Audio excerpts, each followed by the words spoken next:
Bwana Yesu, kama ambavyo unagusa wengine, na mimi pia uniguse.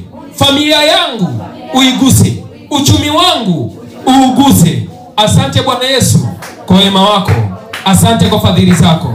Mshangilie Bwana Yesu, pigeni makofi kwa ajili ya Bwana Yesu. Pigie Bwana Yesu makofi na vigelegele. Pigie Bwana Yesu makofi na vigelegele. Mwambie jirani yako karibu ibadani. Have your seats. Kila mmoja aketi. Now, nipo kwenye ujumbe ambao nimekuwa nikifundisha sasa hivi ni takriban mwezi, ambao unaitwa wakati wa mwisho. Mwambie yako wakati wa mwisho. Mwambie yako wakati wa mwisho. Hello. Bwana Yesu asifiwe. Na nikaanza kudescribe venye ambavyo vitu vitatokea.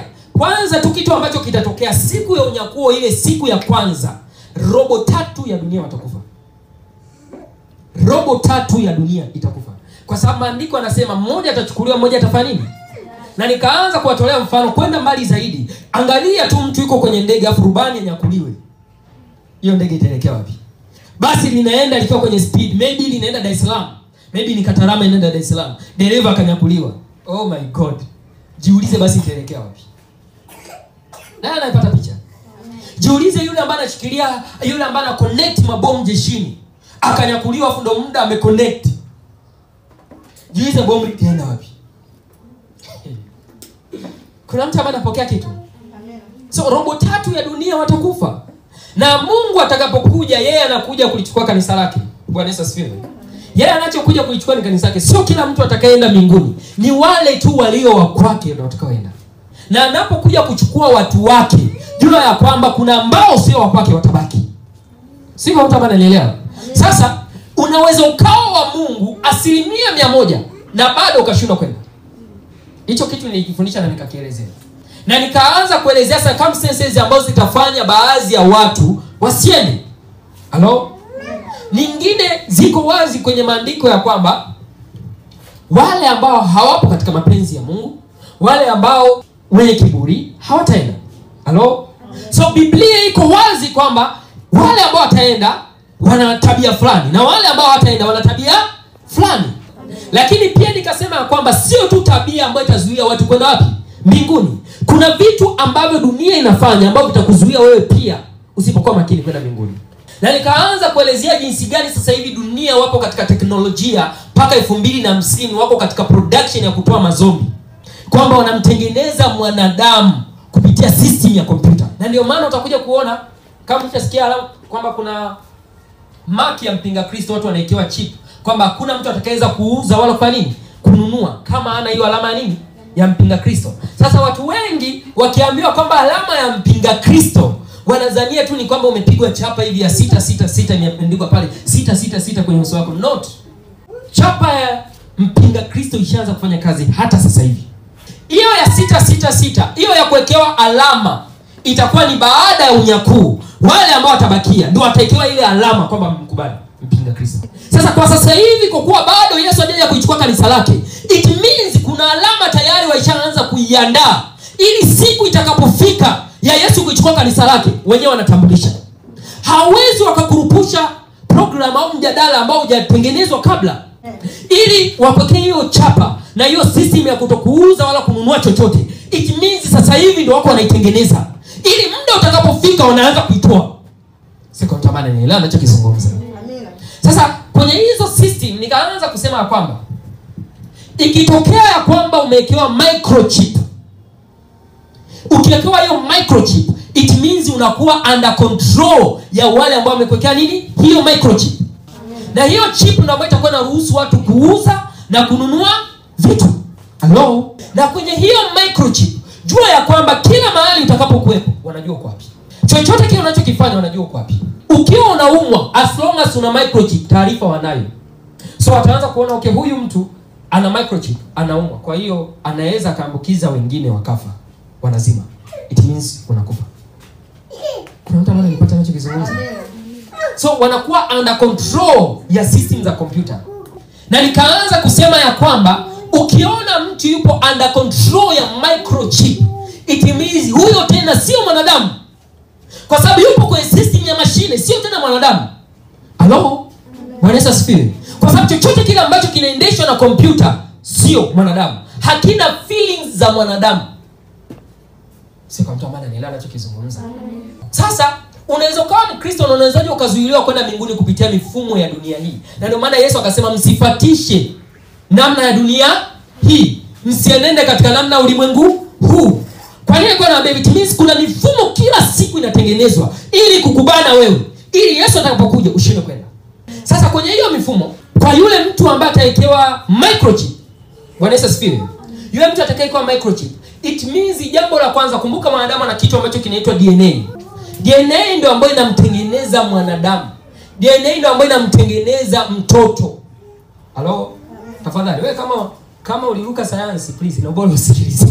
Ninakufundisha hivi tu kwa sababu pia nimevisoma kwenye science as long as inahusika kwenye injili. Halo? Injili inahusika kila kitu, yani kila masomo yako ndani yake. Hata hisabati ndio maana kuna kitabu cha hesabu. So kama uliruka hesabu, Mungu pia anapenda hesabu. So kwenye DNA ndio mtoto anapofanya nini? Anatengenezwa. Kwa sababu kwenye DNA kuna kitu ambacho kinaitwa chromosome.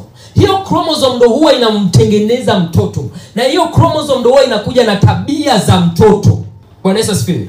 Na kila mwanadamu, kila mtoto ambaye anazaliwa huwa anakuaga na chromosome 26 ambazo 13 anatoa kwa baba, 13 anatoa kwa nani? Kwa mama. Na hiyo ndio maana inatengeneza tabia ya mtoto. Na ndio maana unaweza ukashangaa mtoto anakuwa mkorofi, unaambia mkorofi kama baba yako. How? It means tabia ile imetoka kwenye ile chromosome. Kuna mtu ambaye ananielewa? Amina. So kabla mjaanza kwa hukumu hao watoto, muangalie kwanza hiyo tabia inatoka wapi. Pengine ni wewe huyo. Ni vile tu unajitia kama wewe uone. Unajua kabisa wewe ulikuwa ni mtundu kupitiliza. Lakini vile tu unajipanga kama wewe ukumbuki chochote.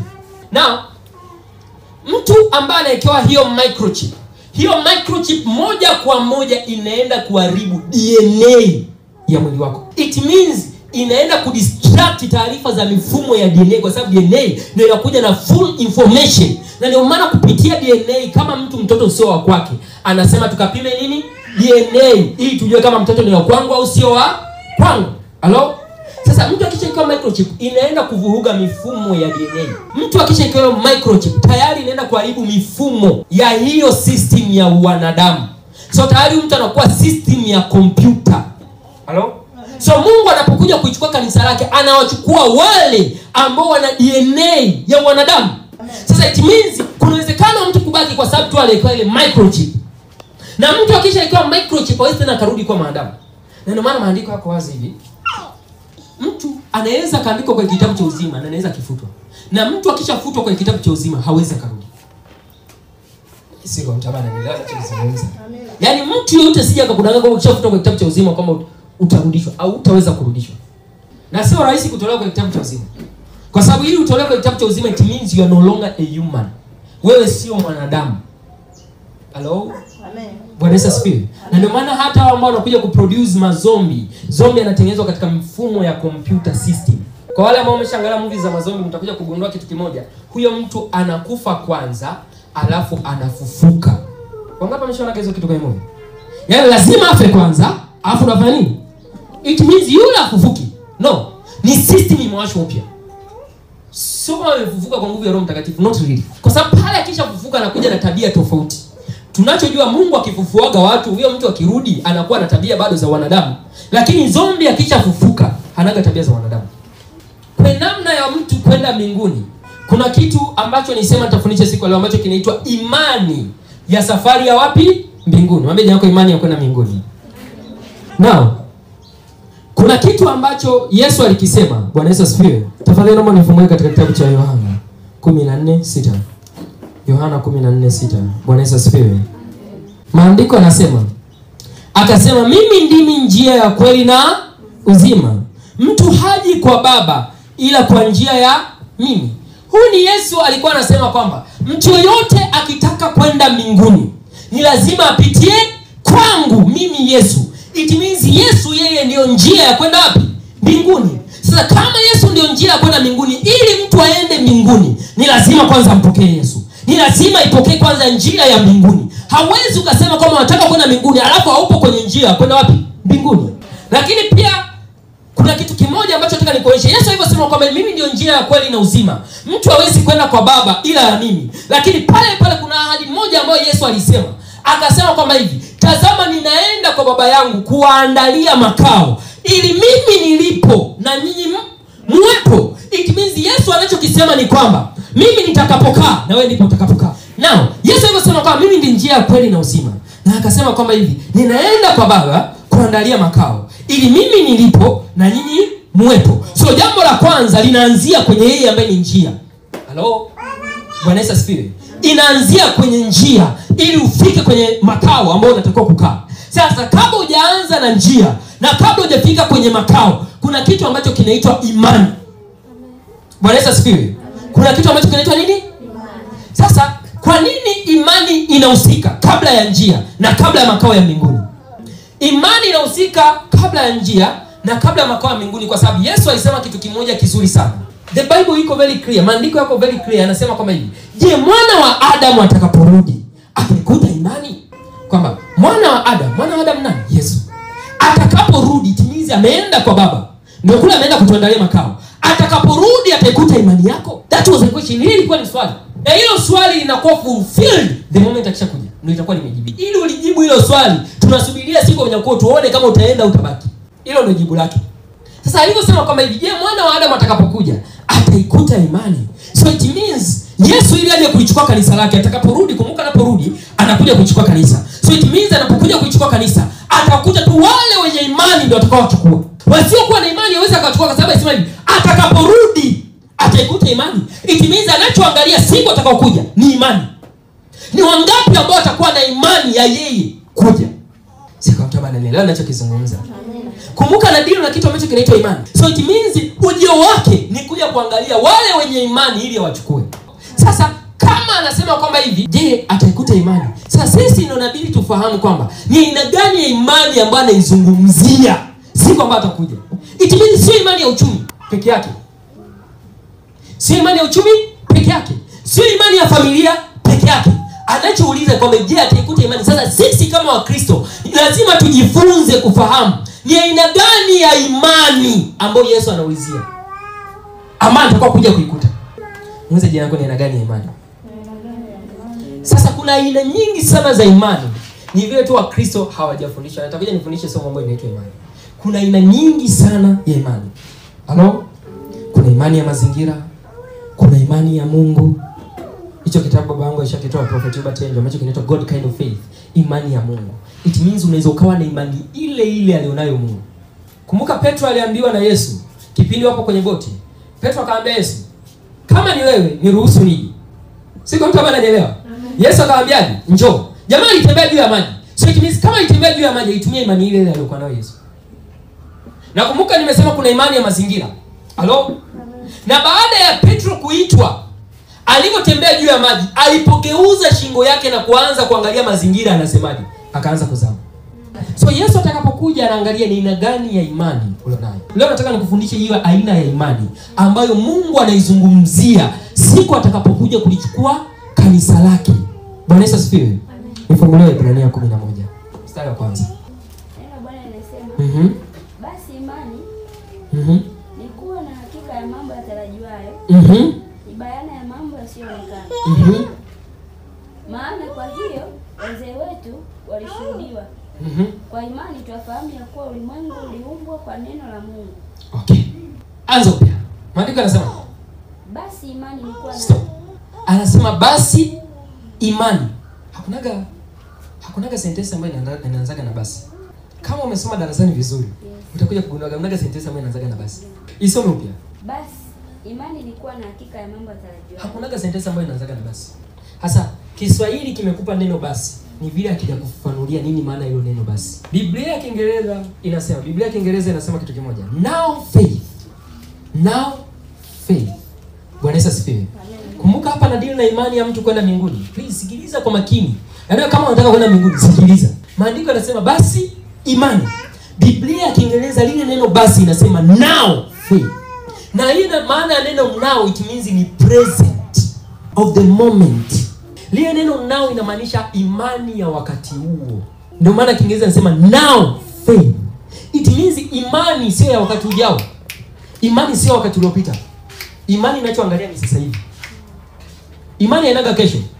Imani inao leo. Imani inao muda huu. Nao maandiko yanasema, je, mwana wa Adamu atakapokuja ataikuta imani? Na kitabu cha Ibrania inatuambia now faith. It means inachouliza kwamba hivi imani ya sasa hivi, Yesu akirudi atakuta ni imani sasa hivi, sio jana. Kama ulimwamini jana, atakapokuja akishuka sasa hivi kwenye mawingu hapo. Tukishamwona kwenye mawingu hapo, je, una imani ya kwenda? Sio kwa sababu Yesu nilikuamini. Now faith. Je, imani ya sasa hivi unayo kwamba utaenda na mimi? So it means hata Yesu atakapokuja, the moment kila jicho utakapomuona kwenye mawingu, wenye imani, kumbuka isema je, atakaporudi ataikuta imani. So it means atakaporudi, jambo la kwanza anaangalia wale wenye imani muda huo. Ndio maana sasa hivi mtu tukiuliza wangapi wako kwenda mbinguni, mtu anasema tuishi ujue. Listen to me. Yesu atakapokuja hataki kukuta wasiwasi. Anatakiwa kukuta imani ya muda huo. Imani of the moment. It means jicho lako litakapomuona unasema basi ninaenda. Ujio wa Yesu anachoangalia ni imani ya muda huo, kwamba hiyo imani inafanya kazi muda huo au baadaye. Je, hiyo imani inafanya kazi kwa wakati huo au ilifanya kazi wakati uliopita? So imani ya safari ya mbinguni ni imani ya muda huo, sio imani ya baadaye. Na imani ni lazima ufahamu kama imani ya muda huo ni kitu gani ambacho kinatengeneza imani iwepo. Halo? Maandiko yanasema kwamba imani huja kwa kusikia na kusikiliza nini? Neno la Mungu. So it means ili Yesu aje akuchukue wewe, ni lazima kukute mtu wa kusikiliza neno. Kuna mtu anaelewa hapo ninachokifundisha? Maandiko yanasema sasa imani now, basi imani now. It means imani ni wakati huo. Sasa Yesu anapokuja kuangalia, je, ataikuta ile imani? It means imani ambayo ataja kuikuta ni imani ya mtu kusikiliza neno lake. Sio kwamba ni imani ya mtu ambaye alikuwa anasikiliza neno lake. Imani ya mtu ambaye anasikiliza neno lake. Imani ya mtu ambaye anafuatilia neno lake. Imani ya mtu anayefuata nini ambacho maandiko yanasema wakati huo. Siko mtamani nielewa ninachokifundisha. Ninakuombea usije ukakosa mbingu. Ninakuombea uwe na imani ya wakati sahihi ya kwenda mbinguni. Ninakuombea usije ukakosa mbingu katika jina la Yesu. Ninakuombea usije ukakosa mbingu katika jina la Yesu. Uone mkono wa Bwana katika safari yako ya mbinguni katika jina la Yesu Kristo. Kumbuka tumeanzia kwenye kitabu cha Yohana. Maandiko yanaposema kwamba hivi, yeye ni njia ya kweli na uzima. Yesu anasema mimi ndio njia ya kweli na uzima. Mtu hawezi akaenda kwa Baba ila ya mimi. Lakini pia tukaenda kwenye maandiko mengine ambayo yanasema kwamba hivi, alitoa ahadi akasema kwamba hivi, ninaenda huko ninapoenda ninaenda kuandalia nini? Makao, ili mimi nilipo na ninyi muwepo. Sasa kabla tujaanza hiyo safari na kabla tujafika kwenye makao, kuna kitu tunakuja kukiangalia. Kuna kigezo ambacho anakitaka ili mtu apite kwenye ile njia. Na hicho kigezo nini? Imani. Na hiyo imani ni imani ya wakati huo. Kumbuka imani tumesema imani ya wakati huo, sio uliopita. Sio ujao. Imani ya wakati huo. Na nikasema imani inakuja kwa kusikia na kwa kusikia neno la nani? La Mungu. So it means ni wale tu ambao watakuwa kwenye moto wa kusikiliza neno la Mungu. Wale wenye moto wa ibada ndio watakaoenda. Na ufungue katika kitabu cha Petro. Hebu tusomee Petro wa kwanza, Petro wa pili, sura ya kwanza mstari wa 12. Petro wa pili, sura ya kwanza mstari wa 12. Yanasemaje? Kwa hiyo nitakuwa tayari kuwakumbusha hayo siku zote. Kwa hiyo nitakuwa tayari kuwakumbusha hayo siku zote. Hello? Ijapokuwa mnayajua na kuthibitishwa katika kweli mlionayo. Sikiza, anasemaje? Ijapokuwa mnayajua na kuthibitishwa katika kweli. Anasema kuna vitu tayari mnavijua. Lakini na kuthibitishwa tumizi imeshathibitishwa ndio ambao mnavijua. Rudia hiyo mstari hapo juu. Kwa hiyo nitakuwa tayari kuwakumbusha hayo siku zote. Nitakuwa tayari kuwakumbusha hayo siku zote. Ijapokuwa mnajua na kuthibitishwa katika kweli mlionayo. Mnajua na kuthibitisha kweli mlionayo. Sasa ile neno kweli mlionayo, ukisoma kwa Biblia ya Kiingereza inasema kwamba be established in the present truth. Ile neno present inamaanisha now, the moment. The Bible says be established in the present truth. Kumbuka Petro anasema kwamba ninafahamu kama umeshasikia. Ninafahamu kama mnajua. Sasa ile neno kuwa established in present truth inamaanisha kuna ukweli wa sasa, kuna ukweli uliopita na kuna ukweli ujao. Sio kama anaelewa? Sasa anasema kwamba hivi be established in present truth. So it means Yesu atakapokuja anachoangalia ni kwamba hivi, je, upo katika kweli ya leo? Upo katika kweli ya wakati huu? Upo katika kweli ya kuamini kwamba nimekuja kwa ajili ya kanisa langu? Je, upo katika kweli ya kufahamu kwamba mimi ni Mungu? Je, upo katika kweli ya kuamini ya kwamba na mimi nitaenda? Kwa sababu kweli tu naomba tukwambie kama unaenda kweli. Na huo ukweli ambao naongezea ni upi? Hepi. Kumbuka maandiko yanasema kwamba mtaijua kweli na kweli itaweka huru. So itimiza anachozungumzia ni neno lake. Kwa kitabu cha Petro anachozungumzia pale ni neno lake ya kwamba hivi be established in present truth. Itabidi muwepo katika neno la wakati. So it means kama injili inavyohubiriwa ndivyo ambavyo unatakiwa uwe katika injili ya wakati huo. Inasemaje? Kama watu walisema kwamba Yesu hatakuja, injili ya wakati huo inasemaje? Wewe nikwambia hivi, kama ambavyo mashuleni syllabus inabadilika, hivyo hivyo pia injili ya Mungu, Biblia ibadiliki, lakini syllabus inabadilika ndani ya injili. Ukweli unabadilika kwa sababu Roho Mtakatifu ni yule yule, lakini anatufunulia mambo mapya kila siku. Amen. Kwa maana Biblia haijawahi kubadilika hata siku moja, kwa sababu yeye ndiye anatufunulia kilichoko ndani ya neno lile lile, lakini anatufunulia zaidi. Kwa mfano, kuna somo moja nitakuja nifundisha ambalo inaitwa karama za rohoni. Bwana Yesu asifiwe. Na ndio maana watu wakisoma karama za rohoni, watu wengi wanafahamu ziko ngapi? Ziko 5. Na wengine wanafahamu ziko 9, ziko zaidi ya hizo. Ngoja nikwambie, zile huduma 5 imaanishi ndio karama 5 zile. Kwamba wengine wakasema ziko 9, haimaanishi ziko 9, ni zaidi ya 9. Ila zile huduma 5 ndio zina contain karama ndani yake. Bwana Yesu asifiwe. Sasa wewe unapokuwa hapa duniani, ni lazima ufahamu karama yako ni ipi. Jenita, ni lazima ufahamu karama yako ni ipi kwenye ufalme wa Mungu. Sio kila mtu ameitwa kushika mic. Sio kila mtu ameitwa kudeki kanisa. Sio kila mtu ameitwa kupanga watu kanisani. Mwingine ameitwa kuwa mtoaji wa kanisa. Mwingine ameitwa kuwa mlezi wa kanisa. Mwingine ameitwa kuwa mshauri wa kanisa. Hivi ushakutanaga na mtu ambaye anakutia moyo mpaka unafurahi, lakini mambo yake ukiangalia magumu sana. Hapa anakuambia usikate tamaa. Na akikwambia wewe mwenyewe utasema kweli. Amina. Itimizi wewe ni karama yake ya kukutia moyo usikate tamaa. Karama yake is to give you hope. Na kumbuka neno hope lipo katika namna ya kuhubiri injili. Kuna watu ambao wanahubiri injili ya tumaini. Wengine wanahubiri injili ya upendo. Wengine wanahubiri injili ya mafanikio. Haimaanishi kuna kitu ambacho kinaitwa injili ya mafanikio. Wewe niweke sawa. Hakunaga injili ya mafanikio. Lakini tunahubiri Yesu ambaye atufanikisha. Amen. Hiyo ni maana yake. Wewe nikwambie, kwa nini watu wengi wa sasa hivi wanasema kwamba watumishi wengi, manabii wengi wanahubiri mafanikio? Ngoja nikwambie, wewe kama hutaki hela, tunaomba hizo ulizonazo. Kwa sababu hata Yesu mwenyewe alisema kwamba hivi, occupy until I come. Miliki mpaka nitakapokuja. So Yesu mwenyewe atarajia atakapokuja akukute na kitu, asikukute mtupu. Sasa ana maana gani wewe mtoto wa Mungu afu wewe hapa hivi unateseka, una hela, alafu useme kwamba hivi injili wanahubiri injili ya mafanikio? Bora upokee injili ya mafanikio ufanikiwe. Ngoja nikwambie, babangu alikuwa ananiambia neno gumu sana. Prophet Hubert Angel. Tulikuwa kwenye classes za online. Akasema umaskini ni mrahisi sana. Umaskini upo katikati ya masikio yako. Yaani umaskini upo katikati ya masikio yako na akili yako. It means ubongo. Mungu anachotarajia kila mtu awe na maisha mazuri. Amen. Unawezaje ukamwabudu Mungu kwa raha kama bado unalia na uchungu? Ndio vitu vingine lazima tujiulize. Kabla tujaanza kusema baadhi ya watumishi kama wanahubiri injili ya mafanikio. Mimi mwenyewe nafundisha mafanikio. Mtu atake asitake atajua mwenyewe. Ninachotaka mtu afanikiwe, sio abaki hivyo hivyo. Kuna maana gani kama utaenda mbinguni alafu hapa duniani hujamiliki chochote? Wewe dhani mbinguni kuna gani? Mbinguni kuna nyumba? Ni bora vitafute hapa hapa. Hata kama unaongeza bidii uvipate hapa hapa. Sio yaani unaweza usiwe na vyote, lakini at least uwe na vitu ambavyo uko navyo hapa duniani. At least basi hata ukienda mbinguni wakisema wenye viwanja na mimi. Kwa sababu ni aibu sana kama injili yetu hii itadharaulika kuwa na Wakristo ambao wana hela. Alafu wewe angalia tu yule mtu ambaye anasema kwamba wanahubiri injili ya mafanikio, muulize unashinda. Yeye mwenyewe hoi. Ila ni kwa sababu haamini katika kufanikiwa.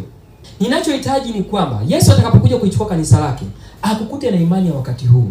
Lakini katika hiyo imani ya wakati huo pia, akukute unafanya kitu kwa ajili ya injili yake. Asikute tu relax. Na nikahubiri ya kwamba nikasema hivi, wale ambao walikuwa wanafanya kazi kwenye nyumba ya Mungu, wakifika mbinguni watafika mataji. Hauendi mbinguni kwa sababu ya kazi uliokuwa unafanya hapa duniani. Unaenda mbinguni kwa sababu umempokea Yesu na una imani. Lakini ukishafika kule, mtu ambaye anafanya kazi kwenye nyumba ya Mungu atavikwa taji kulingana na kazi aliyokuwa anaifanya. So it means ukishavikwa taji kulingana na kazi ambayo uko unaifanya, heshima yako itaonekana. Na ngoja nikasema kitu kimoja.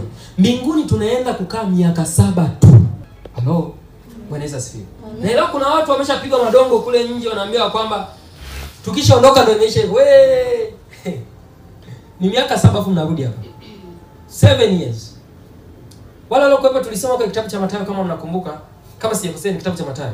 Inasema kwamba hivi, kuhusiana na swala la mateso, Mungu akaona apunguze muda. Wangapi wanakumbuka scripture? Joshua alikuwepo hapo.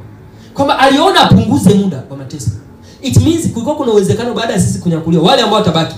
Kumbuka kuna unyakuo wa kwanza na kuna wale ambao watabaki. Na kuna wale ambao watashikilia imani watakuja pia kuchukuliwa. Hello? Sasa Mungu akafupisha mateso, it means miaka 7 ili pia na wale wapumue. Yaani kaelezea kwamba kwa nini miaka 7? Kwa sababu namba ya Mungu ni namba 7. Kwa sababu alipumzika siku ngapi? 7. Na ndio maana akaweka miaka 7. Na ukisoma kitabu cha Ibrania 12:22 kinatuambia wazi ya kwamba hivi, mmeingia katika mlima Sayuni. Mmefikiria mlima Sayuni, mji mtakatifu wa Bwana. Kuna kitu ambacho kinaitwa mkutano wa kanisa, wazaliwa wa kwanza. Na wazaliwa wa kwanza ni sisi ambao tumezaliwa na Yesu. So, tukishaenda mbinguni miaka 7 tunarudi hapa. Kwa sababu kule tunaenda kwenye mkutano mkuu wa kanisa la wazaliwa wa kwanza. Hakunaga mkutano ambao unadumu milele. Kuna kitu kimoja maandiko yanasema dunia na vyote vilivyomo vitapita. Ila neno la Mungu litasimama. Ni kweli, kwa sababu neno la Mungu lilikuwepo kabla hata dunia kuwepo. Amen. Lakini haimaanishi ya kwamba dunia itapita hivyo. Soma Biblia yako vizuri. Dunia itazidi kuwepo. Na nataka nikwambie ya kwamba ujio wa Yesu kuja kulichukua kanisa sio ujio wa pili wa Yesu. Please, naomba nisikilize vizuri. Sio ujio wa pili wa nani? So Yesu atakapokuja kulichukua kanisa lake haimaanishi ndio ujio wa pili. No. Ujio wa pili wa Yesu ni baada ya miaka 7 mbinguni. Ni baada ya miaka 7 mbinguni. Tukisharudi duniani, yeye atakuwa mfalme wa Israeli. Ndio atakuwa ujio wa pili. Kwa sababu ujio wa kwanza alikuja duniani. Huu ujio wa pili pia inabidi aje duniani. Sasa wakuja kuchukua kanisa atakuwa kwenye mawingu, sio duniani. Na baada ya miaka 7 mbinguni, wale wote ambao walivikwa taji mbinguni ni wale ambao watakuja kumiliki hapa duniani. Yaani atapewa eneo lake la kutawala. Atakuwa eneo lake la kutawala. Kwa ni bora ufanye kazi nyumbani kwa Mungu, kwa sababu ujipatie taji lako ili utakaporudi upewe hata umiliki ambao utapewa halali na Mungu. Katika kitu ambacho watu wengi wamefeli na watumishi wengi wamekwama na vijana wengi wameisahau na wameipiga vita na wameiacha kabisa, ni njia ya kutumika. Njia ya kutumika. Kwa nini kwambie? Mimi leo niko nawafundisha. Si ndivyo? Ninawaombea hapa. Wengine nawaombea mtandao. Lakini mtu akinikuta Spirit Embassy kwa babangu, kule mimi napanga viti. Ninabeba vyombo. Kwa sababu mimi kule ni mtoto, sio baba mimi. Na ndio maana napendaga kuambia watu, kama upo kanisani tafuta kitu cha kufanya. Usije ukaache hiyo neema ikakupita. Kwa sababu wenzako watavikwa taji kwa sababu ya kazi zao walizokuwa wanafanya. Je, na wewe taji lako itakuwa wapi? Sasa nilikuwa nazungumzia kwamba imani ambayo inakupeleka wapi? Imani inakupeleka wapi? Na nikasema kwamba imani ambayo inakupeleka mbinguni ni imani ya wakati huo. Kuwa Mkristo mwenye moto wa ibada. Usije ukakosa ibada. Yaani hata kama ukisikia wenzako wanakusanyika dakika moja, ni bora uwepo. Kwa sababu Mungu anakuja kuwachukua wale Wakristo ambao wenye moto wa wakati huo. Na ndio maana imani inasema now faith. Imani ni kitu cha wakati huo, sio kilichokuwa. Kama nilienda kanisani Jumapili iliyopita, not like that. Imani inaangalia wakati huo, what are you doing? Yesu atakapokuja kuichukua kanisa lake, anachotarajia ni kukuta watu wenye imani. Ni kukuta watu walio tayari kwenda. Ni kukuta watu walio tayari kwa ajili yake. Bwana Yesu asifiwe. Amen. So, baada ya kusema kwamba tutakaa hiyo miaka 7 mbinguni, tutakaporudi wale ambao tutawakuta, wale ambao tutakuwa tumewaacha, tutakaporudi tutawakuta. Sio kwamba watakujua, no, watakujua. Na watakuhadisia leo wanatokea hapa duniani. Usidhani kama tunabadilika sura, no. Utajulikana tu. Hapo na mwenzako atakwambia isee, ni bora ningekusikiliza wakati ule unaniambia Yesu anaweza. Tungeenda wote mbinguni. Kwa sababu mateso ambayo yatatokea hapa duniani hajawahi kutokea. Hajawahi kutokea. Huo ndo wakati ambao utamkimbilia simba na kumwambia simba niwe tu. Simba mwenyewe anakuambia isee, natafuta kukutafuna vizuri. Maandiko yanasema utaenda kuegamia ukuta, nge atakudokoa. Hautaweza kununua wala kuuza chochote. It means uchumi utakuwa mbovu kuliko unavyodhania. Bwana Yesu asifiwe. Now, kuna kitu ambacho Biblia inasema kwamba and of the 4 angels, na kwa wale malaika 4 kwenye kitabu cha Ufunuo. Kuna malaika 4 Biblia inazungumzia. Na inazungumzia ya kwamba hao wamefungiwa. Wewe niambie. Shetani sio mkatili. Kuna wale viumbe ambao walifungiwa wanaitwa malaika. Mungu mwenyewe ilibidi awafungie. Kwa sababu wale akiwaachia, ndio maana shetani ameachwa duniani azurura. Shetani yuko kuzimu. Yuko hapa na wewe. Wale jamaa wakiachiliwa hawanaga huruma. Dunia inauliwa. Na maandiko yanasema wazi ya kwamba hivi mto utakapokauka walifungiwa chini ya maji. Na ikaongea kwamba hivi maji yatakapokauka wataachiliwa wale malaika. You know what? Kuna mto nadhani this week nilikuwa nafuatilia na it's like next week nitakuja nao. Ule mto ushakauka. Wale jamaa wakitoka wale utakuwa na kilio na kusaga meno. Yaani ngoja nikwambie, hivi unafahamu ukisoma kitabu, ukisoma Biblia yako nakwambia ukienda utakapoonyeshwa shetani siku ya mwisho, wewe mwenyewe utasema ndo hako. Karako kanatesa ulimwengu hako. Kanyama kadogo hivi. Familia yako kwa Mkristo mwenye moto. Na bora usikose ndege ya kwanza, usikose unyakuo wa kwanza. Kwa sababu unyakuo wa pili utakaa mnatesa miaka 7. Alafu wenzako watakaporudi hauendi. Wenzako watakaporudi hauendi. Wenzako watakaporudi baada ya miaka 7 mbinguni, wakisharudi duniani wanakaa kitu ambacho kinaitwa millennial reign, miaka 1000 duniani. Na kwenye hiyo miaka 1000 wenzako watakuwa tofauti na wewe. Kwa sababu wale ambao watakuwa wameenda mbinguni, ambaye hapo nitakapokuwa nimeenda mbinguni. Wale ambao watakuwa wameenda mbinguni, kumbuka wakishaenda watavikwa mwili mpya. Hello? So it means mwili ule uliovikwa ndio utakao rudi nao. Sio tena huo, lakini utajulikana kwamba ni wewe. Na kumbuka utakaporudi utarudi na mwili ule ambao umeenda nao wapi? Mbinguni. So it means utakuwa na extraordinary body. Utakuwa na mwili ambao ni tofauti na wengine kwa sababu ule mwili utakuwa ni mwili ambao upo na asili ya kiungu. Kwa sababu maandiko yanasema hivi, parapanda ya mwisho itakapopigwa, wafu watafufuka kwanza. Sasa kama ni mfu anafufuka kwanza, itabidi avikwe mwili kwa sababu atakuwa mifupa. Na wewe itabidi uvikwe mwili ili uende mbinguni. Na baada ya miaka 7 utarudi na mwili hapa hapa. Ndio kitu ambacho utaishi kitu ambacho kinaitwa millennial reign, miaka 1000. Na kwenye hiyo miaka 1000 Yesu atakuwa mfalme wapi? Israeli. Na watumishi watakuwa wanaenda kumlaki, kumsujudia Israeli. Na watakaporudi hapa duniani, wale waliobaki hawaendi. Watasubiria mpaka miaka 1000 tena ndio waende nao. I'm getting my point. Amen. So wenzako watu watakaporudi, wale waliobakia hawataenda. Ni mpaka miaka 1000 tena ishi ndio waende nao. Ngoja nikwambie kitu kimoja.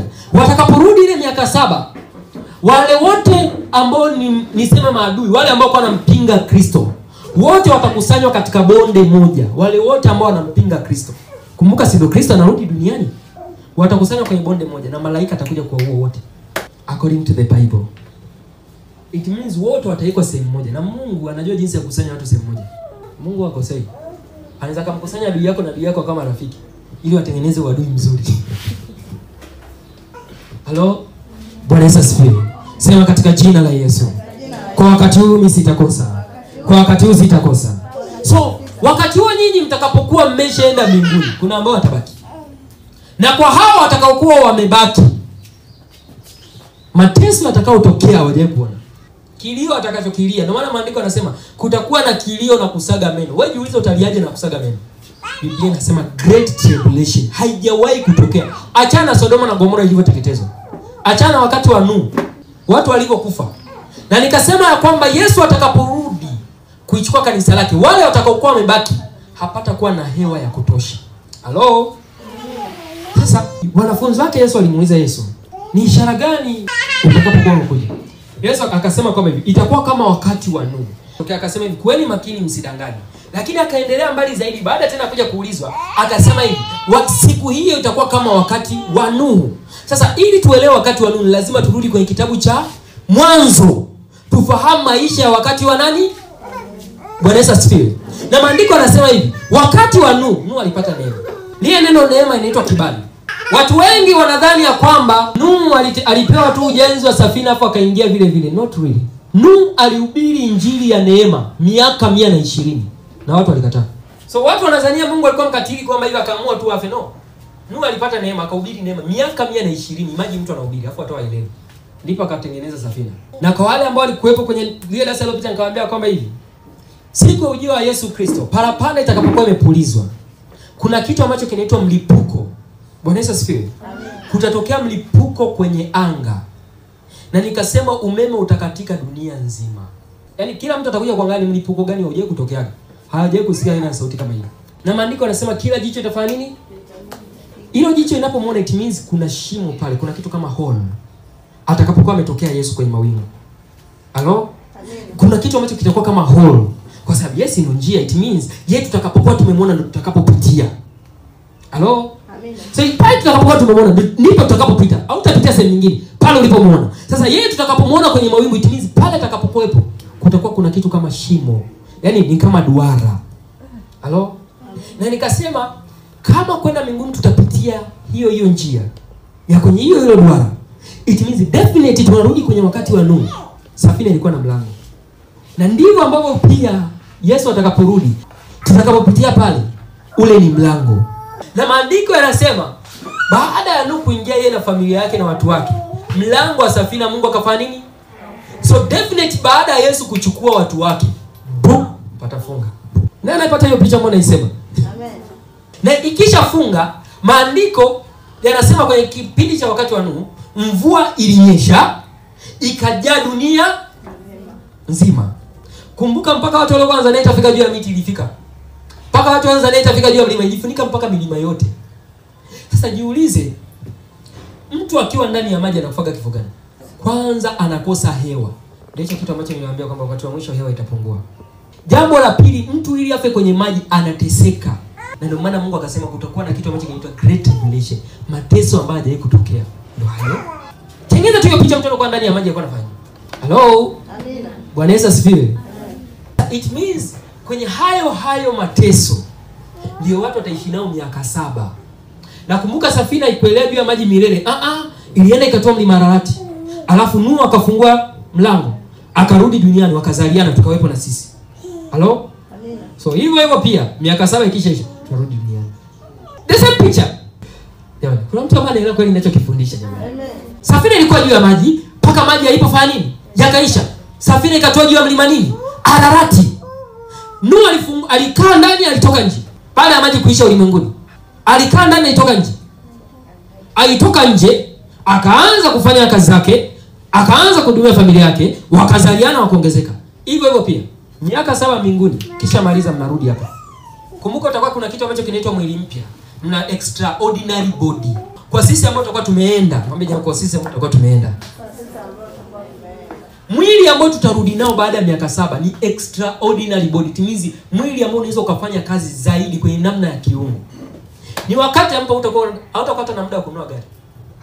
Kwa sababu utaona maana yake, kwa sababu ukifikiria kuwa China unakuwa China muda huo. Kwa mtu anafikiria inakuwa kujili.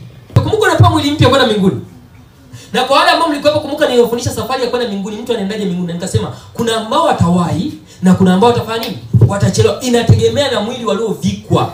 Halo? Amen. Sasa kwenye huo mwili kumbuka kwenda mbinguni ni mbali ese. Paulo alisema Mungu ameenda juu kupita mbingu zote. Definitely tunajua mbingu ni zaidi ya 7. Ni mbali. Lakini maandiko yanasema hivi, unyakuo utakuwa kama kupepesa kwa jicho. Yaani kama wewe unafanya nini? Jicho. Yaani kama ukiwa unaishi kawaida, macho yako si lazima yatapepesa every time. Yaani kitendo hicho pap umeshafika mbinguni. Like twinkling of an eye. Watu wengi wanaona kwenye movie, wanazania kwamba wataona watu wakienda mbinguni. No, hutaona mtu akienda mbinguni. Not really. Yaani kwa sisi ambao tutakuwa tumeshaenda, wale ambao watakuwa wamebaki hawatatuona tukiwa tumeenda. Watashuhudia tu tuko kule juu. Hawajui tumefikaje. Kwa sababu andiko anasema twinkling of an eye, it means kupepesa kwa jicho. Within a second. Hata sekunde ifiki. Sasa jiulize hiyo speed ndio unaenda nao mbinguni. Hiyo speed pia ukisharudi miaka 7 hapa duniani ndio utakuwa unatumia kusafiria kwa kutumia fahamu zako. Kwamba ukifikiria kwa Dubai, speed ile ile kwa nako unyakuo. Amen. Sio kuna watu ambao wanatamani kwenda mbinguni kama mimi. I just wish niwe na huo mwili wa kama hivi. Ndani ya sekunde nimeshafika ninapotaka kuwepo. Amen. Ninaombea katika jina la Yesu Kristo. Usije ukikosa mbingu. Amen. Ninakwambia mbingu ni raha. Wewe imagine unarudi unasema sasa nataka niwe Dubai. Uko ndani ya Dubai. Unafikiria tu sasa nataka niwepo Marekani. Yaani kuna kitu cha msingi sana nataka nikiseme. Hapo yako msikilize na bibi vizuri. Nani mpaka hapo ameshaelewa unyakuwa mbinguni utakuwaje? Nani ameunganisha dots na kuona ni picha halisi?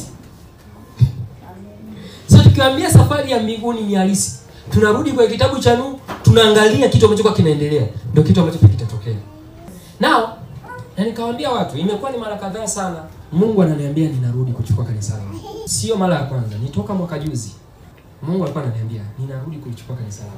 Hii imekuwa ni mara kadhaa naambia watu kwamba Yesu anarudi kuchukua kanisa. Na wala waliokuwepo nikasema wengi wenu mtaenda mbinguni mkiwa vijana hivi. Usizuie kwamba utazeeka. Kwa sababu kuna watu washadanganywa na watumishi fulani kwamba kwenda mbinguni ni mpaka ufe. Huwezi kufa. Yesu anapokuja kuchukua kanisa lake, wafu watasikia kwanza, ndipo sisi tutasikia. So it means tutakuwa hai. Mwambie yako mimi nitakuwa hai kwenda mbinguni. Hakuna mauti ambayo itanishikilia. Hakuna kifo ambacho kitanikamata. Not really kwamba kwenda mbinguni ni mpaka ufe. Kwa sababu Yesu alisema mimi ndio njia ya kweli na uzima, kusema mauti ndio njia. Hivi ni aina gani ya upendo unampeleka mtoto wako kwako mpaka uone? Kama ni swala kwenda mbinguni, anza kuhesabu kuanzia 2025. Wangapi wanakumbuka sasa kipindi tunaombea Trump, rais wa Marekani akae madarakani? Yupo Marekani, hayupo Marekani? Yupo Marekani. Anaitwa nani? Anaitwa nani? Donald Trump. Anaitwa nani? Donald Trump. Na maandiko yanasemaje? Wakati wa mwisho italia parapanda. Parapanda inaitwaje? Trumpet. Kama ulikuwa unajishana wakati wa mwisho. Ndio hiyo. Parapanda kwa Kiingereza inaitwaje? Trumpet. Now, ondoa neno pet. Inaweka nini? Trump. Na huyu rais wa Marekani anaitwa nani? Donald Trump. Hoja kujiuliza kwa nini jamaa alishindwa mara ya kwanza na Mungu akamrudisha tena. Kwa nini mara ya kwanza alimtoa Mungu akamrudisha? Kama ulikuwa unajua hesabu muda, hesabu. Sijui kama Trump atamaliza muda wake madarakani kabla tujaenda. Na anapata picha kitu ambacho nakizungumza hivi. This is the time. Ni bora uwe serious na Mungu. Hai imagine tu. Fikiria tu. Mungu amewaza nini kumweka Trump madarakani? Na kwa nini aitwe Trump? Na kwa nini wakati wa mwisho ile trumpet? Kwa nini yenyewe aitwe Trump? Kwa nini parapanda aitwe Trump kwa Kiingereza? Na rais kwa nini aitwe Trump? So kama ulikuwa hujui kuunganisha dots, utaelewa nini ambacho kinatokea. So kila siku kadiri siku moja moja inavyoisha, Yesu anakaribia kurudi kwa sababu muda wa Trump unakaribia kuisha madarakani. No, I'm not saying that is the date. No, but me as a prophet, nimesha call that thing. Kwa sababu the general of God, Prophet William Branham, aliprophesy kuhusiana na Kamala Harris. Akasema kwamba wakati wa mwisho, nitakuja ni play ile video. Akasema wakati wa mwisho, hii ilikuwa ni mwaka 1963. Nabii alisimama akasema wakati wa mwisho kuna mwanamke ninamuona anapanda madarakani, atakuwa na vazi la papo zambarau. Na Kamala alizaliwa mwaka mmoja baada ya unabii wa nani? Branham. Na angalia siku ambao anaapishwa Kamala Harris kwa madarakani, alikuwa amevaa zambarau. You people, God is very systematic. Anakupa the right way. What will happen? Na kumbuka the prophet alisema kwamba hivi, wakati wa mwisho. Wakati wa mwisho. Afu niulize, baada ya Kamala Harris akaingia Trump. Na Trump siku ya mwisho italia trumpet. Trump. Time is short. Huu ndio muda wa kufanya kazi ya Mungu kama kichaa. Mimi naambia kweli. Yaani kama ulikuwa kufanya kazi ya Mungu, yaani sasa hivi jilipue tu. Yaani nitafurahi sana the moment ninaenda mbinguni namuona Happy huyu hapo, Steve huyu hapo, Jenita huyu hapo, brother yuko pale. I just see my church wako na mimi pale mbinguni. I'll be so happy. Because nitasema asante Yesu, wanangu wameenda. Asante Yesu, kanisa lako limeenda. Asante kwa ajili ya kila mmoja kwa sababu hakuna aliyebakia. Bora usibaki nyuma. Ambeje yako ni bora usibaki nyuma. Ambeje yako mimi siko tayari kubaki nyuma. Ambeje yako siko tayari kubaki. Siko tayari kubaki. Ambeje yako siko tayari kubaki. Kwa sababu jiulize, this prophet, kwa mimi, ni vile tu hujamwelewa Marlon Branham. Marlon Branham is more than a prophet. Wewe imagine huyu nabii kabla hajazaliwa, Mungu aliweka mlima ambao una sura yake. A mountain ina sura yake. Takia anawaletea hizo picha. Imagine the same prophet ndio alisema kwamba wakati wa mwisho huyo mwanamke ataingia madarakani. Amevaa nguo za zambarau. Alafu baada ya Kamala Harris, kanisa si tukaomba Trump aingie. Na wakati wa mwisho trumpet itapigwa. Umeje yangu wakati umeisha. Wakati umeisha. Kila siku moja ambayo inaisha, Mwambie Mungu niko tayari kwenda. Kila siku, yani ni bora uombe mpaka Yesu atakapokuja. Ni bora uwe kwenye moto wa ibada mpaka Yesu atakapokuja. Usije ukazuiliwa na chochote. Never allow anything not to distract na ibada yako. Amen. Yani hata kama una hela, ni bora ibada upige uende mbinguni. Amen. Waambie ni vizuri uwe na hela, lakini ni vizuri uwe na hela na uhakika wa kwenda mbinguni. Kuliko kuwa na hela na una uhakika wa kwenda mbinguni. Do you know? Biblia inasema very wise, very clear kwamba wakati wa mwisho there will be false Christ. False Christ. Kwa wale ambao wanasoma Biblia ya Kiingereza. Lile neno Christ inasema kutakuwa kuna Kristo wa uongo. Sasa hili neno Kristo wa uongo haimaanishi Kristo wa uongo, no. Inasema wa Kristo wa uongo. Kwa sababu sisi ni mwili mmoja na yeye. Yeye Christ, ameni Kristo. Anasema wakati wa mwisho kutakuwa kuna wa Kristo wa uongo. Ni bora usiwepo miongoni mwao. Sisi kwa mtu ambaye anaelewa ninachokisema. Ni bora usiwepo miongoni mwao. I got a video. This guy. Na sitaki mtu yote aje connect na yeye. Hivi unafahamu? Niliwaambia wazi, wakati wa mwisho watu hataogopa kusema wao ni Freemason. Hawataogopa kusema wanaabudu shetani. Hawataogopa kusema mambo yao ya siri. Angalia huyu mtu ambaye anajiita God Love. Nitakuja niletee video. You know, kuna video moja amesema very nonsense thing. Mpaka mtumishi mmoja akamwataka na nilipenda kwa sababu ana defend injili. Do you know that guy amefikia level akasema kwamba hivi mimi ndio Kristo. Stupid. Kristo mweusi Tanzania. Tofuti yako. Si ameweka hapo kabisa Dar es Salaam. Watu wanakula kabla ibada. Ni bora usipoteze muda wako hata kwenda kumfuatilia. Usio kapoteza bando lako. Kwa sababu kama una nguvu ya kufuatilia vitu kiroho, ni bora uachane navyo. Ndio maana ukiona ninakwambia ujitahadhari na hiyo. Kwa sababu anaunganisha watu. Anakuambia nguvu ya pesa jicho la tatu. Wewe jicho la tatu ni nini? Unataka ujue jicho la tatu ni nini? Unafahamu jicho la tatu maana yake nini? Angalia kwenye nembo ya Freemason. Kuna triangle na jicho katikati. Inachokwambia jicho la tatu na kwamba zile pembe tatu kuna jicho. Anakuambia nguvu ya pesa jicho la tatu wapi? Nguvu ya pesa jicho la tatu imetoka. Kwani kusikilizisha hii? Bwana Yesu asifiwe. Sikiliza kitu ambacho anakisema. Sikiliza vizuri. Freemason ni kitu ambacho nakipenda toka mdogo. Nilimwambiaga mama kwamba mimi nikishindwa na maisha nitakuwa Freemason. Kipindi hata ambacho sijui. Mama akasema tu usiende ukatutoe kafara. Na unaweza kukuta yule Yesu ambao wao wamekaa wanamsubiri, huenda nikawa ni mimi na wananisurubu sasa hivi na wasijue. Nakwambia akina mama anapitia mengi sana. Kwa jiulize mtu anawaza nini? Hello? Yes. Jiulize anawaza nini? Sasa hivi vijana wengi washakurupuka sana kumfuata.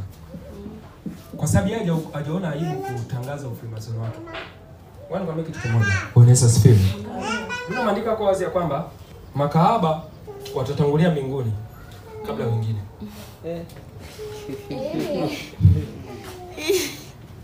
Maandiko yako very clear.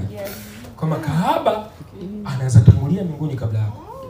Hivi unishajiuliza kwa sababu gani kahaba alitajwa pale? Sorry for saying this, lakini this is the truth. Yesu mwenyewe katoka kwenye ukoo ambao familia yake kuna mwanamke mmoja alikuwa kahaba. Na ndio maana hata hii statement Yesu utakuja kugundua alikuwa kutana makahaba. Alikuwa anachia neema ya msamaha, rehema. Alikutana yule mwanamke kwenye kisima. Alikuwa na wanaume 5. Yeye mwanamke akaokoka. Mwingine wakamkuta, walimkamata. Okay. Nitakumponda mimi. Sitaki kueleza tu ile scenario. Wale waliokuwa kwenye shai ubiri wanafahamu. Kwa sababu maandiko yanasema kwamba walifumaniwa. Hiyo unafumana kufumaniwa. Waliokuta kwenye tukio live bila chenga wakampeleka kwa Yesu. You know, walikuwa na uwezo wa kumuua yule mwanamke. Lakini wao walikuwa wanataka wamwadhibu Yesu. Na Yesu akasema hivi, yoyote ambaye hana dhambi au kwanza kumtupia jiwe huyu. Na kumbuka baada ya pale Yesu alimwambia mwanamke kitu kimoja. Wale wote waliona mwenyewe ni nazo. Mwenyewe ni nazo, wakaondoka wote. Na nikasema kwenye ile action sio watu wa kawaida kama mnavyozania. No. Walikuwa wakuu wa Mafarisayo na Masadukayo. It means walikuwa walimu wa ibada. Yaani kama ambavyo mnaona maaskofu, wainjilisti, si manabii, si nini, kamati ya mchungaji, si nini, wale wakubwa ndio walimfuata Yesu. Wakaambia tumemkamata huyu mwanamke anazini. Yesu akasema hivi, yoyote ambaye hana dhambi awe wa kwanza kumtupia jiwe huyu mwanamke. Mimi nini kilitokea? Askofu akaondoka wa kwanza. Msaidizi akasema nasubiri nini hapa? Mwinjilisti akasema mimi mwenyewe mtumwa tu. Akaondoka. Na baada ya pale Yesu akamwambia mwanamke, enenda na usitende dhambi. It means aliachilia msamaha na rehema. Na ndio maana akaja akasema makahaba wataweza kuingia mbinguni kabla wengine, kwa sababu kahaba wana sifa zifuatazo. Kahaba unagi aibu kwenye biashara yake. Hivyo pia Yesu akasema nendeni ulimwenguni mkahubiri injili kwenye kila kiumbe. Wewe jiulize, watu ulionao una ujasiri wa kumtaja Yesu wako? Kahaba yao unagi aibu. Haoni aibu kabisa. Angatu sifa kahaba inakuwaje? Anaenda kutoa mwili wake ili apate nini? Pesa. Na Paulo akasemaje? Itoeni miili yenu iwe ibada kamili. It means wale ambao wataenda mbinguni wenye tabia za kahaba. Hivi ushajiuliza Biblia inasema kama hivi, yoyote ambaye ataungana na kahaba amekuwa mwili mmoja na yeye. Nini maana yake? It means je, wewe ukikaa na watu wanaweza wakafuata njia zako? Kama kahaba anaweza akabadilisha maisha ya mtu, jiulize na wewe, je, unaweza kubadilisha maisha ya mtu? Na utakuja kugundua kuna kahaba mwingine ambaye alienda kampaka Yesu mafuta mguuni. Hivi unafahamu kitu cha kufanya mwanamke? Paka wakaanza kwa Yuda akasema, mafuta mbona ni gharama sana na harufu yananukia sana. Yuda alikuwa anajua hela. You know, walisema kwamba tuyauze tukahudumie nini? Maskini. Unajua Yesu akasemaje? Maskini mko nao siku zote, ila sio mimi. Hamko na mimi. Unafahamu maana yake alikuwa anasema nini? Yesu akasema mimi sio maskini kiasi hicho. Niache kuenjoy vitu vizuri. So tukikwambia nunua perfume ya gharama, tunachokuambia ni kwamba wewe sio maskini. Tunapokuambia kwamba hivi at least hata kama uchumi wako ni mgumu kiasi gani, hata kama unaona uchumi wako unasuasua, kula nyama hata mara moja kwa wiki au mara moja kwa mwezi. Kuonyesha watu kwamba na mimi ninayo. Wale kwambia wewe unaweza kuona ni kitu kidogo sana. Kuna mtu apate hata hiyo nyama mwaka mzima. Hivi unafahamu hiyo mwanamke kahaba kwa nini alienda akachukua chupa ya mafuta akamsafisha Yesu? Hiyo mwanamke alikuja na chupa ya mafuta akamsafisha Yesu nini? Wala wanafunzi wakasema hivi, tuyauze tukahudumia nini? Maskini. Yesu akasema maskini mko nao siku zote, hamko na mimi. Timizu maskini upo, lakini mimi hauko na mimi. Maskini haichokuwa maanisha. Halo? Na baada ya pale utakuja kugundua walikuwa wanapiga hesabu ya mafuta aliyopa kwa Yesu, kwa sababu ilikuwa inanukia sana. Na maandiko yako very clear. Yeye mwanamke kahaba alifanya kazi mwaka mzima kununua yale mafuta. It means alijiuza mwaka mzima. Ndio ukisoma Biblia usiwe na haraka sana. Maandiko yanasema kama vile alifanyia kazi mwaka mzima. Sasa inabidi turudi alifanyia kazi gani na yeye ni kahaba. It means alijiuza mwaka mzima kununua perfume ya kumpaka Yesu miguuni. Kama huyu mwanamke aliweza kutoa mwili wake kwa ajili ya Yesu. Yaani imagine kazi yote ambayo ameifanya ya kutembea na wanaume watu wapate hela, akanunua mafuta kwenda kumsafisha Yesu ili anukie vizuri. It means huyo mwanamke alimgusa Yesu kwenye upande wa kutoa. Kwa Bwana, chote nimekutolea. Ndio maana Yesu alimkubali mwanamke akaenda naye. Kwa sababu mwanamke alijitoa moja kwa moja. Mbona kwambia, ukishaona kuna kitu fulani unakipenda kupita maelezo, mpatie Mungu. Akitakukontrol. Ukiona kuna kitu kinakukontrol sana, mpatie Mungu. Ili Mungu akukontrol, kwa sababu kile kitu kinaweza kucontrol.